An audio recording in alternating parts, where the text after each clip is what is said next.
slowly on the process of putting a powerglide in my ute. Runs a cast iron block, mechanical pump.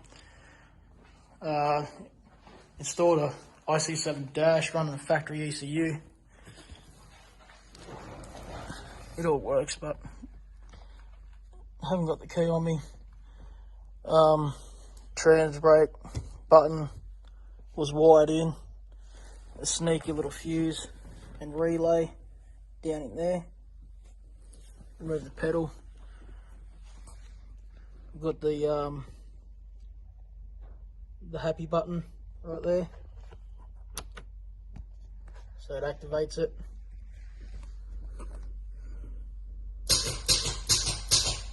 But shouldn't be too far off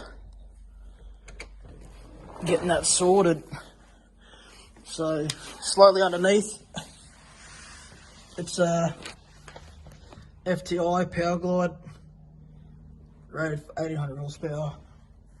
It's got the SFI case, rear snout, oversized pan, and the billet transbrake and valve body. But see how we go with that. Glad to be getting the sintered iron clutch out of it. See your exhaust for it. 5-inch dump pipe down to a 4-inch to twin 3.5s. And the clutch that used to be in it is this sucker right here. It's a sintered iron direct clutch, and it's pretty serious, but I hated it.